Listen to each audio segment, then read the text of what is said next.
Hola. Muchas gracias por entrar a escucharme y a pensar conmigo.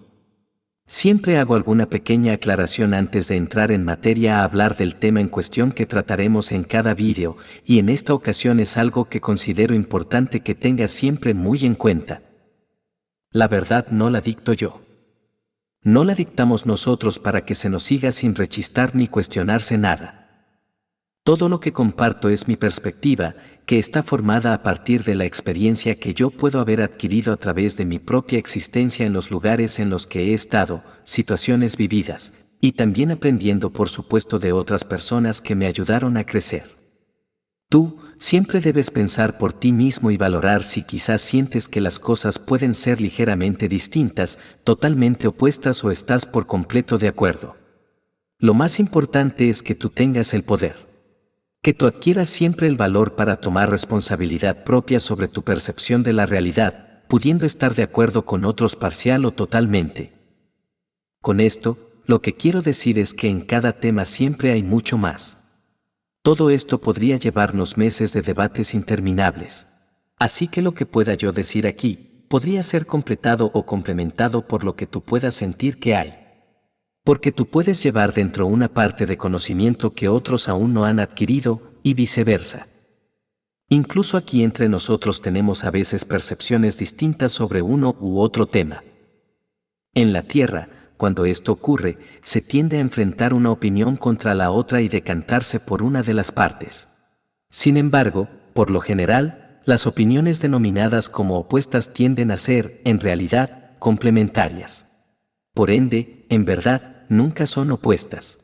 Son solo definiciones de más perspectivas de la misma realidad, y la realidad se compone de todas esas perspectivas e incluso muchas más. Por eso se respeta mucho la visión de cada uno, aunque estemos o no de acuerdo.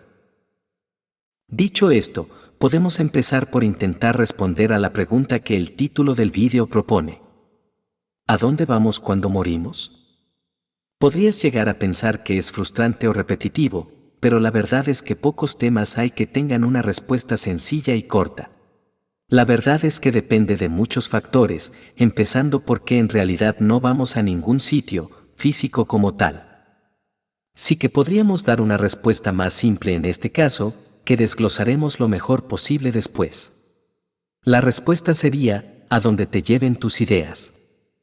Sin embargo, la verdadera pregunta, estando bien formulada, sería: ¿dónde se enfoca nuestra atención, nuestra conciencia, al morir? Porque, como dije hace un momento, no es como que te teletransportas a otro sitio físicamente y ahí estás. Aunque desde alguna perspectiva, podría sentirse un poco así también. Estás en un sitio, y de repente podrías estar en otro y reflexionar sobre cómo has llegado allí. Pero más allá de la sensación que puedas tener, técnicamente no es eso lo que sucede en realidad. Aunque, ¿qué es la realidad? ¿Quién decide cómo percibir o sentir las cosas que vives? Yo no. El tema de hoy es también muy difícil, porque tiene muchas capas de entendimiento. Al final, desde lo más alto, por así decirlo y paradójicamente, podría ser la forma más simple de responder. A donde tus ideas te lleven, sería dicha respuesta. Pero si bajamos unos niveles, dentro de esas reglas de juego y de ese contexto que has armado para ti, existen muchas variables. Por ejemplo, si estás ahí viniendo directamente de la fuente o estás en inmersión. Aunque, realmente y al no existir el tiempo, siempre vienes directamente de la fuente. Siempre puedes cambiar a dónde vaya tu atención tú mismo, en todo momento. Esa es la principal razón por la que nadie puede retenerte en ningún sitio para siempre. Tanto es así, que ni siquiera está asegurado tu regreso al 100% a tu pod de inmersión una vez falleces. Si tu poder de atención es muy grande hacia la Tierra, si tus ideas te anclan a un lugar, puedes quedarte en ese lugar.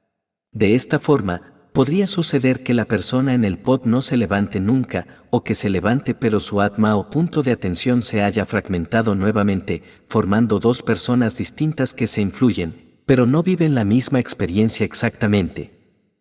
Como ya se ha dicho muchas veces, no existe un paraíso o un infierno inamovibles y palpables que sean siempre de la misma manera para todos.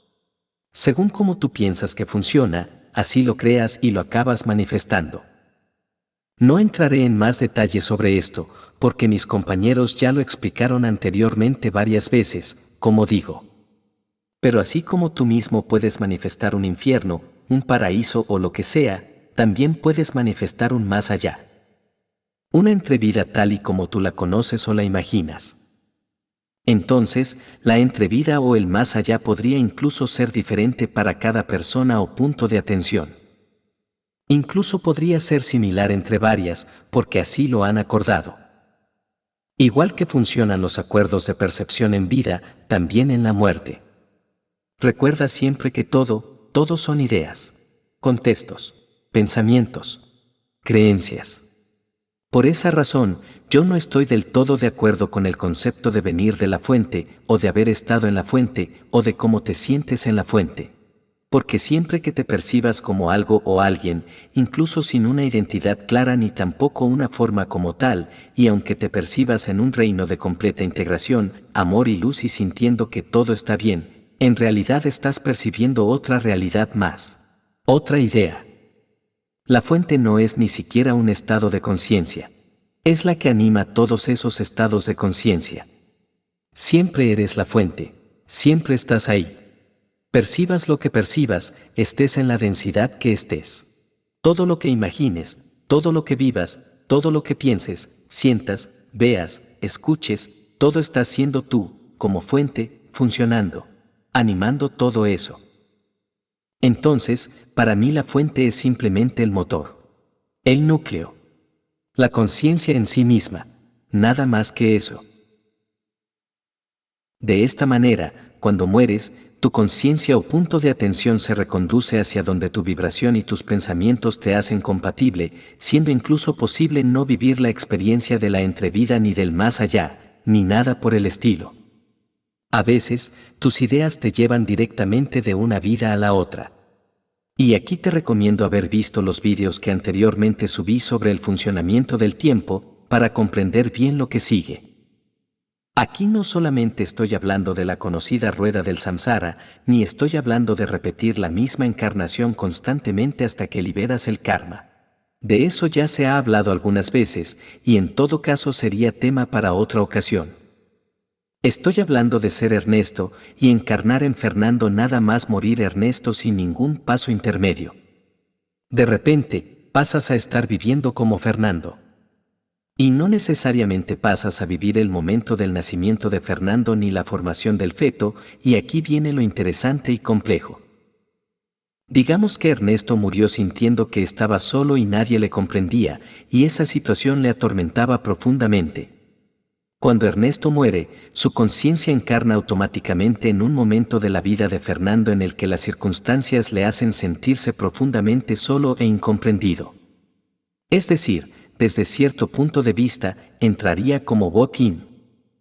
Pero al mismo tiempo, Fernando no deja de ser Fernando con todo su pasado y sus vivencias que lo han llevado a sentirse así. Es decir, que el pasado de Fernando es el que ha hecho que se sienta de esa manera, pero a la vez también el pasado de Ernesto es el que hace que se sienta así, teniendo por tanto varias explicaciones al mismo tiempo. Esto, si lo piensas, significa que al encarnar en Fernando, las ideas con las que Ernesto falleció hicieron que manifestara una vida concordante a esas ideas, y por tanto manifestó tanto su presente como su pasado. Es decir, un contexto. O sea, también puedes manifestar las cosas hacia el pasado. También esto explica por qué no tiene sentido abandonar tu vida por tu propia mano sumergido en la desesperación y en la tristeza o en cualquier emoción negativa, porque en la mayoría de los casos lo único que consigues es o bien volver a ser Ernesto, y Ernesto, y Ernesto, y Ernesto hasta que lo superas, o bien te convertirás en Fernando al instante. Por lo tanto, tu única alternativa y la mejor de todas siempre será seguir adelante. Resurgir. Volverte fuerte. Respirar hondo, levantarte y aprender. Escapar yendo a la fuente no es una opción. Ya eres la fuente. Como decía Mari hace poco en uno de sus últimos temas, tú eres tu propia Matrix y no puedes escapar de ella, porque no puedes escapar de ti mismo.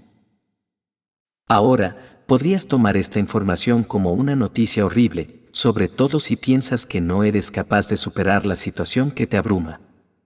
O también puedes dejar de decirte esas cosas, ponerte de pie y sacarte de ahí. También puedes ver este como el mensaje más empoderador que jamás hayas recibido. Tu única opción es convertirte en alguien fuerte y sabio, y al final acabarás por serlo. El primer paso para esto es empezar a animarte y a cuidarte a ti mismo como te mereces, estar dispuesto a mejorar y tener una fuerte determinación por salvarte a ti mismo.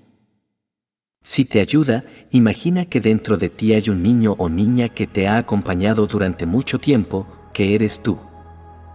Tu misión es escuchar y ayudar a ese niño. Vas a sacarlo de ahí y vas a ayudarle a ser valiente. Cuanto antes empieces, antes lo harás. Mucha fuerza, amigo, amiga. Tú eres el protector y guía que necesita ese niño. Sael de Erra.